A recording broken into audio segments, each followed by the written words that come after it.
How do African nations navigate their economies through today's choppy waters? How much can we be able to do amongst ourselves as Africans? It's not everything that has to go to the US. And how do they deal with the realities on the continent? You still see a lot of trucks marooned at the borders. Sonny Zulu is the CEO of Standard Chartered in Zambia, and he understands the challenges ahead. Our projection is to get to 3 million tons of copper. We do not have enough electricity. He's a young, talented, and very honest leader. If I have goofed up, I again admit it. I'm Martine Dennis, and this is Africa Here and Now. Sonny, it's really nice to talk to you.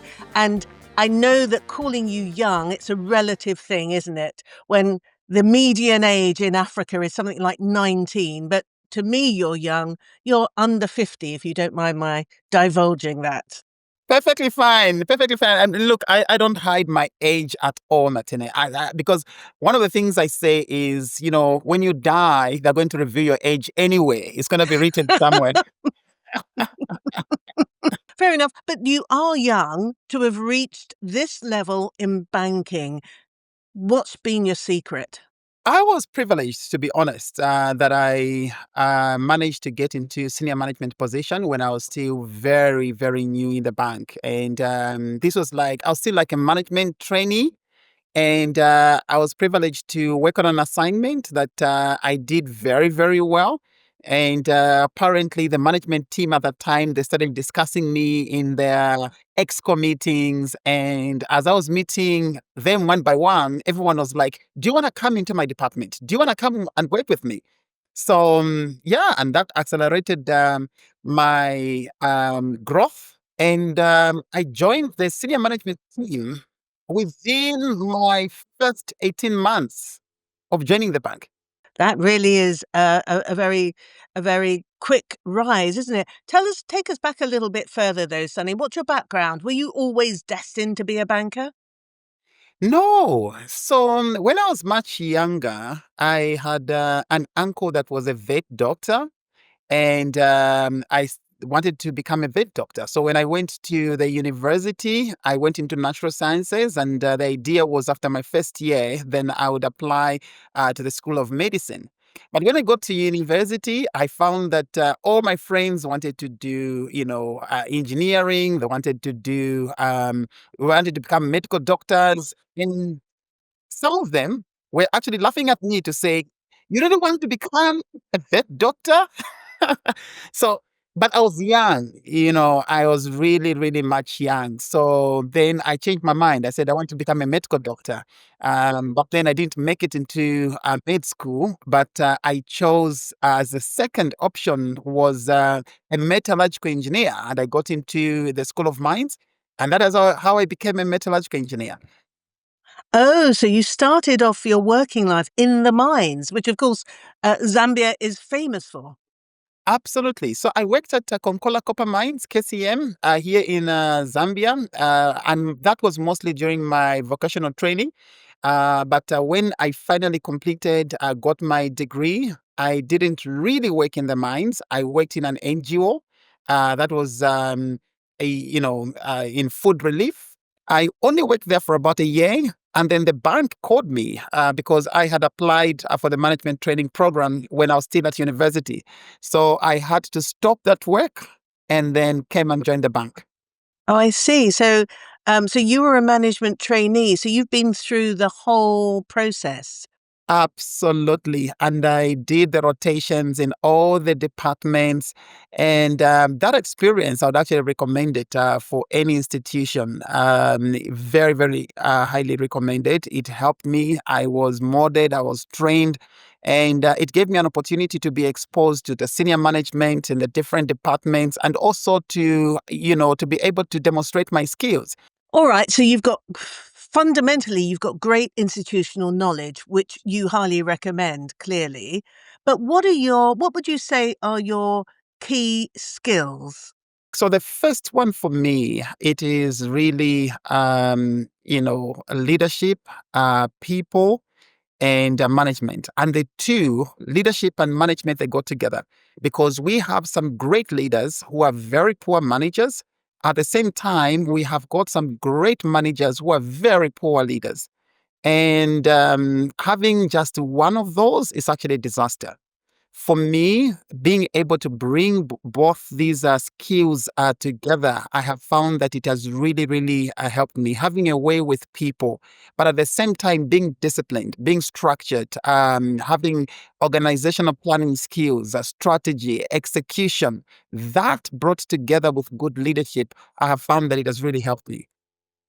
And did you display these skills? It sounds very much as if you did display these skills quite early on. So they were innate, were they? Or did you learn them? I would say I was privileged to have had exposure when I was still a student. And it's something, Martin, that I would actually recommend for all students, because sometimes we focus so much on getting A grades. And I had a lot of colleagues that would spend hours and hours in the library trying to get distinctions, but missing out on other skills like social skills, conflict management, working with people, solving real life problems. For me, I was privileged. When I was still very much young, even as a student, I've been involved in organizing different activities outside of class.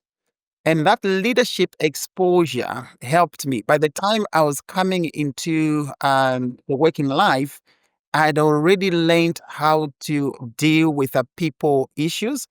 I was most privileged that, in the 1990s, if you remember, there were not so many computers in most of our countries, but I was privileged to learn computers in those days. By the time I was coming to work, I was already very good in office applications, and that also helped me to quickly get established. But most importantly, being well rounded, developing oneself outside the classroom, outside the A's, outside the double calculus, outside the formulas, it's very, very helpful for your career growth.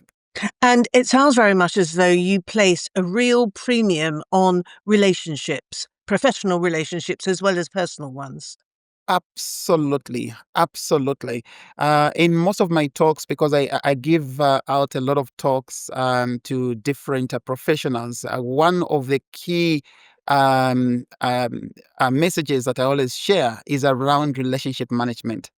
Relationship management is very, very critical, and across all the different directions, upwards, sidewards, and even downwards. How do we relate with the people that we are leading? And one of the things that I've learned, Martin, over the period is that there is this gap that is has been widening between the older generation and the new generation. The older generation, this is across countries, not only, in this part of the world, everywhere. I've had opportunities of working in different countries. The older generation, you find that there's a kind of like the power distance is really quite pronounced. The way that they want to be addressed, the way that you relate with them, and probably mostly like the way we used to relate with our parents when we are much younger. But the new generation, that a power distance is actually narrowing, because we relate with our children in a way that we are always talking to them. They can challenge us, they can ask questions, and so on. Now, this gap today, if you look at the workplace, the older generation, if you go to their offices, what do you find? Big desks, big offices, and somebody has to knock before you come in. There's all this structure and formalities and so on. With a new generation, it's different. You sit anywhere, you can sit on any chair, you don't have a specific chair for the chairperson and so on. And that relationship as a leader, how do we relate with the Gen Zs and even the latter generations as they come into the workplace, becomes very, very critical. But at the same time, you need to understand that you're not only working with the Gen Zs, you're working with the other generation that wants to be related with in a very different way. So for me, it's something that I learned much, much earlier, and I continue to learn how to relate with all this wide spectrum of generations brought together in one place. It's a very important point that you raised there. The median age for the continent is something like 19, but for Zambia specifically, I've just seen it's actually 17.5. So 50% of Zambia's population is below the age of 17 and a half. Absolutely. And Martina, this is something we need to prepare for and to deal with as a country, because when the median age is that low, 17.5, what it means then is that you have a lot of young people that will soon be offloaded and are being offloaded on the job market.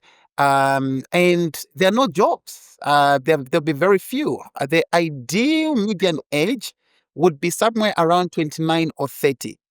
But having to work with a population that has a median age of 17.5, it means that you will have a lot of people who will be studying law degrees. They'll be offloaded on the market.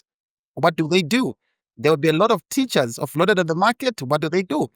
Not only these professions, and these are just examples I'm giving, but also it means you need more universities, you need more schools, you need more facilities to be able to take care of this huge population that is still very young and energetic. Right, which brings me then to the role of the bank. Standard Chartered, of course, one of the biggest commercial banks certainly in the country, one of the longest established banks in Zambia. What is the role of Standard Chartered then in trying to foster this growth, create jobs for the economy? One of the things that we are trying to do is how do we bring in those people in the communities in our countries that have been marginalized. For example, SMEs. How do we bring them in, give them more access to finance, but also help them with skills to be able to grow their businesses? How do we bring in the women that many times have been marginalized? So we are very, very deliberate. There are certain programs we do, like a women intake, programs where we actually bring in, we have applications sometimes over thousands of women that come in, but we bring them into the boot camp.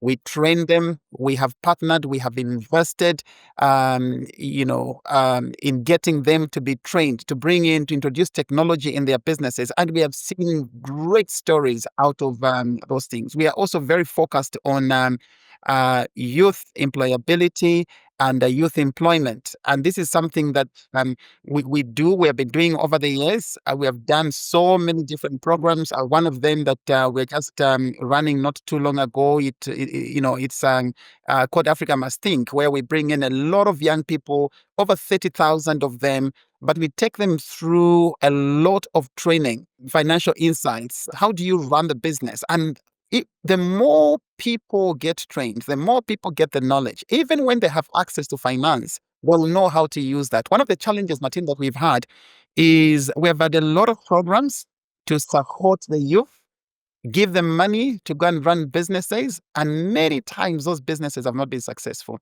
And then you go through this process over and over again. I support all these government guarantees. Yes, they should be given. However, if we are doing government guaranteed loans without training people, it will never work. Every time you'll be empowering people, sometimes year after year, it will be the same people. So for us, we go a step further of ensuring that we really invest in training, in knowledge, in capacity. And when people have access to finance, we will have more successful stories than when you just give them finance. You make another very good point in that SMEs are generally considered to be the backbone of every economy. But Standard Chartered has a reputation, and you can correct me if I'm wrong, of prioritizing sort of the high net worth individuals rather than those poor, perhaps rural communities that are quite marginalized from the financial institutions. So we save different sectors of the community differently. And it's part of the ecosystem. Yeah. So let me first start with the point that you have made. So we have supported a number of corporates, global subsidiaries, But these global subsidiaries, they also support a number of SMEs. So in their ecosystem, they have got so many macro, micro enterprises at different levels. For example, in the financial institution sector, which we support very, very well, we have a number of microfins that we support. These microfinancing institutions, they get funding from us, but they also go and distribute it to the SMEs and to individuals as well. We are very clear in terms of our strategy. Do we have the capacity? Do we have the capabilities to go out there and reach out to all these SMEs? No, we don't have. Even from our strategy perspective, even if we tried, we'll not be able to. But there's somebody who has built that infrastructure. There's somebody who is able to reach out to 1,000, 2,000 of these, micro institutions. We fund them, we support them, and that financing is going to reach to those entities. At the same time, we have seen this interconnection or interlink where we have a lot of organizations that need to do payments either to individuals or to small organizations. We provide the platforms. So in the past, we had entities that would come in and get cash from the bank in trunks, and they'll go into these rural areas to go and distribute as cash. Today, we don't do that anymore because we have given them solutions. What happens then? In the comfort of their homes or offices, they are able to use our straight to bank platform and make payments sometimes to over 5,000 beneficiaries at a go. So we are part of that ecosystem and enabling that ecosystem. Now, talking about individuals themselves, we were the first, and maybe I would say for now, the only bank that has introduced client onboarding, which is completely digital end to end without any paper. And within 15 minutes, an account is opened. Within 15 minutes, an account is opened, no human no people involved. What that has helped to do, Martin, is that in rural areas, I must confess, places that I have never been, I have never gone to, I don't even know how those places look like. In those places, customers are opening accounts. And then opening accounts not only on Monday, Tuesday to Friday, they're opening accounts on Saturday, they're opening accounts on Sunday, they're opening accounts on public holidays, they're opening accounts in the middle of the month. So that digital capability has enabled us to bring in financial inclusion and to be able to reach those that were unreached in the past. I'm now looking at Zambia Consumer Insights as compiled by Kasai Insight, the data company. They surveyed 1,000 Zambians and found that 62% of their group held a bank account, 50% of them have a debit card, and 38% use mobile money. Now, that's quite a high uptake, isn't it? But they found that mortgages and vehicle financing were still very low, 16% and 21% respectively. So how does Standard Chartered plan to help that particular group of people who are still unable to stretch to spending on a mortgage, for instance? When I came back into the country from the UAE, I was coming from a market where I was selling, up to $50 million of new mortgages, every month. Coming to Zambia and finding a very small mortgage book across the industry. I said, we have to do something about this. So one of the first things that we did was to look up the pricing, come up with a structure which allowed people to get mortgages at a much lower rate. And I saw that, the uptick just increased because mortgage rates, I must admit that in markets like ours, not only Zambia, but many other markets as well, they're very much on the higher side. I mean, those rates, they're really quite high, and it will limit how many people can be able to access. But more importantly, it is also to look at what are some of the other factors that affect the mortgage business. In terms of titles, how easy is it to get the titles? is a process digitized. And the good part now is that the digitization has been accelerated from the Ministry of Lands, which is very, very good. We have also seen that now there's a lot more structure in terms of where the houses are being built, inspection, the quality. From the legal perspective, how do you foreclose? Because if foreclosure takes 3, 4, 5 years, there's no way that that industry is going to grow. So if I look at where we are coming from and I look at where we are going, I would say there have been some structural issues in the past. There have been some policy issues in the past, but now we are seeing that being resolved, and a lot more people are coming to access. But the same applies to the other products. So when you look at a mobile money as an example, which you touched on, that has been growing. That has been growing. Today, I can tell you that if a survey was going to be done today, the results will obviously be much higher than what was there before. Because today, when you're moving, even in the street, you can be able to pay for almost anything using your mobile money. It's almost impossible to find a payment that will only require a cash payment. Almost everybody will either be able to take a payment by bank account or by mobile money. So that has been growing, and it's something that we support. So therefore, what's the most significant risk then that the bank is having to manage given the current economic circumstances? So there are quite a number of risks that we need to think of. So the first one, I think it's very important for us to put to bed this restructuring conversation. So we have restructured over 92, 94% of our debt. We're still remaining with about 6 to 8%. That has to be closed.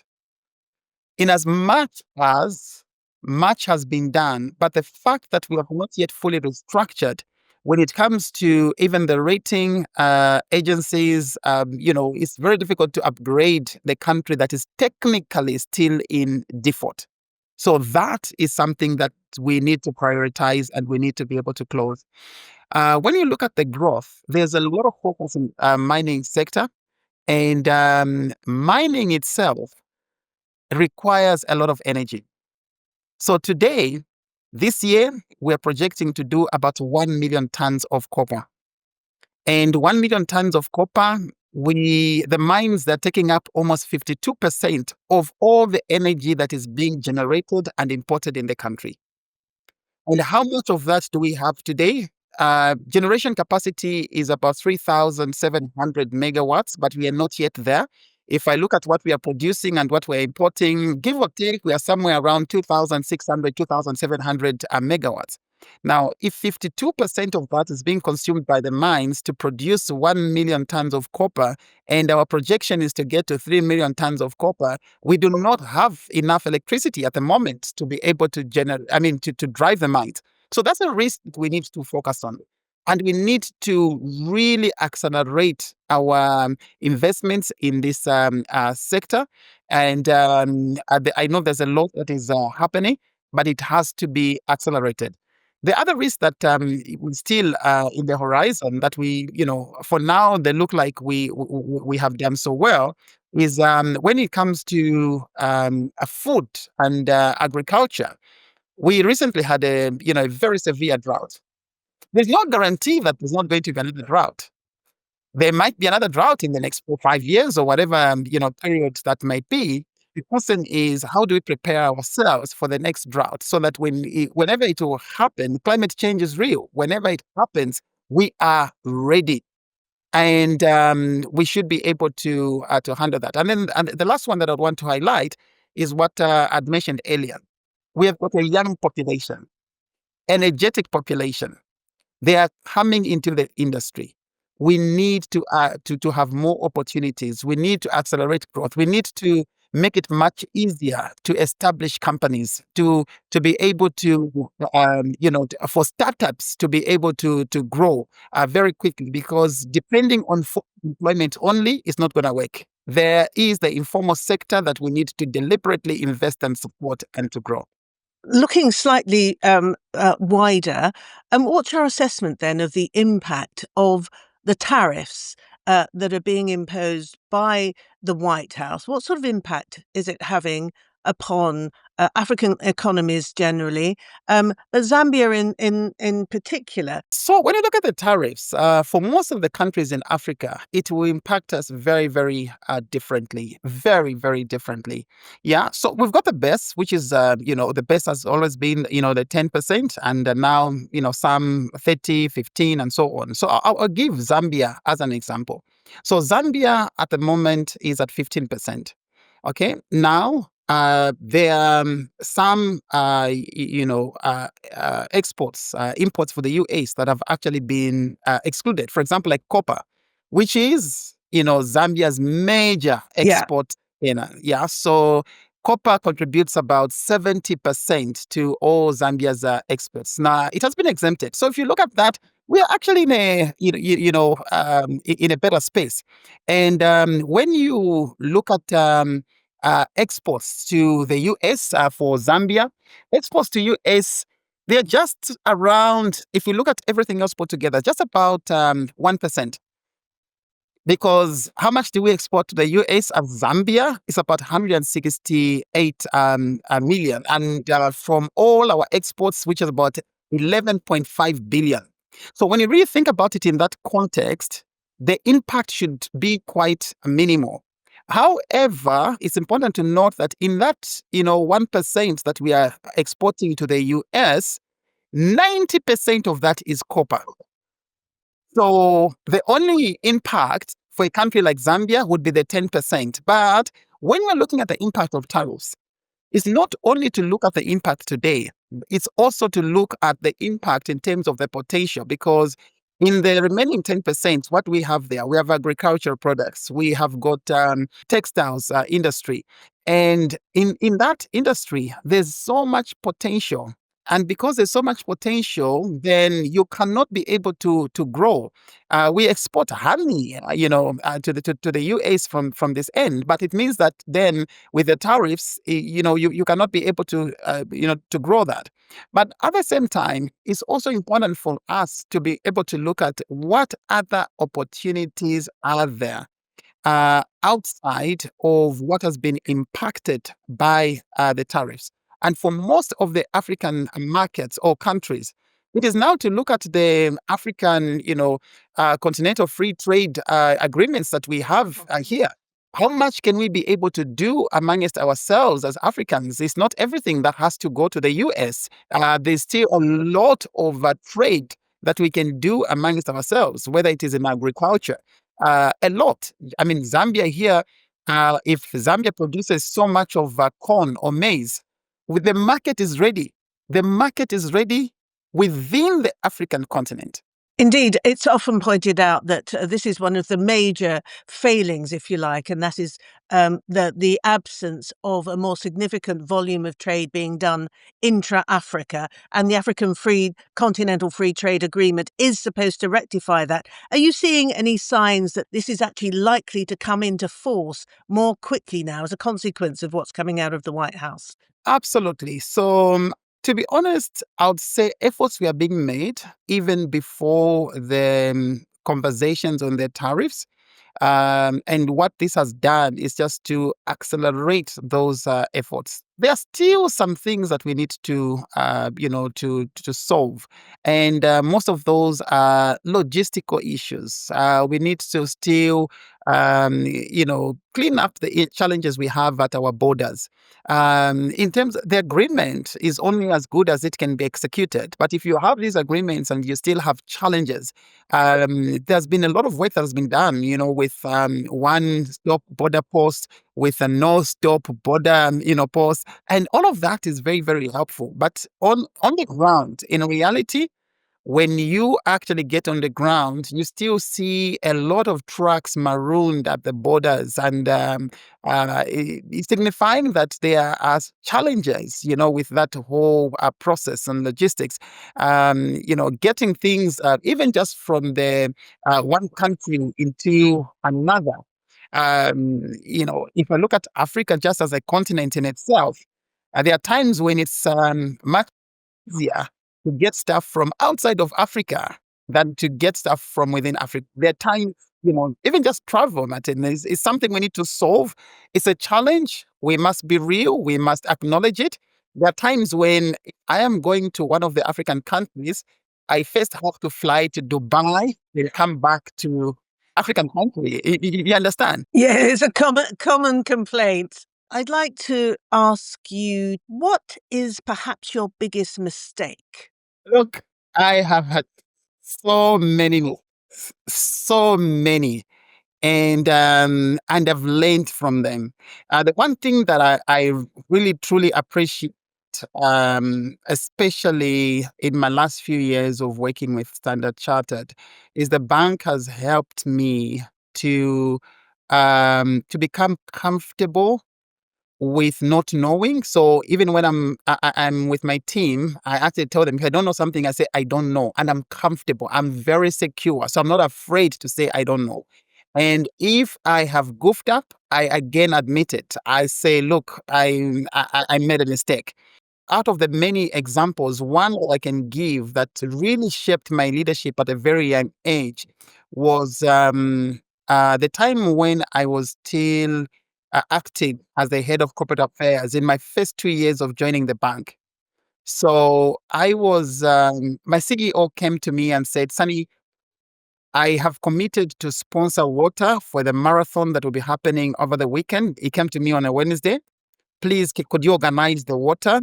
The bank is sponsoring water for the 10-kilometer route on this marathon. And he left. Fast forward, Monday morning, he walks into the office and I'm smiling as usual, greeting him. His name was Tom. So I was like, hey, Tom. And he comes and looks at me and he was not smiling. He was red on his face and says, Sonny, what happened on Saturday? And I'm thinking like, what is he talking about? I said, as I'm still trying to process, he says, there was no water at the marathon on Saturday. I had completely forgotten. Oops. And guess what? To make matters worse, before the race started, the organizers recognized my CEO and said, we just want to thank Standard Chartered and CEO Mr. Tom Acker and Sonny Zulu had forgotten. And I hope nobody died from heat exhaustion or from dehydration as a consequence. You know what? I don't really know how they managed, but at that moment, I thought like the ground would just open and just swallow me. I thought of the many different excuses that I would give, and because he left me with that and sitting there like, what am I going to do? What am I going to say? How am I going to come out of this? How do I honestly come out of this situation? So I really thought it was going to be the end of my career. But the one thing that really got me out, after thinking so hard, tried everything, I just went there and apologized.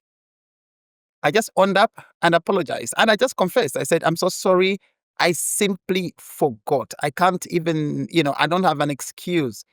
And that really helped me. So every time I'm dealing even with my team, I encourage them just to be very, very open, very transparent. And when you are, when you say you're sorry, what else? You're sorry, right? So, and I committed and I said, look, going forward, I'll always be coming with a notebook. I'll always be putting a reminder.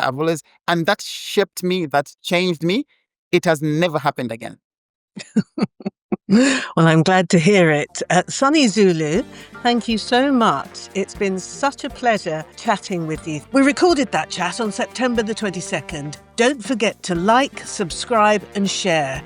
You can also get us on the major audio platforms, and there's our website, www.AfricaHere&NOW.com. Follow us on all the socials. I'm at Martine Dennis on Twitter, X. Our original music is by Enric Adams. Simon Elliott put everything together, and a big thank you to today's guest, Sonny Zulu. And as ever, my thanks to you for your company.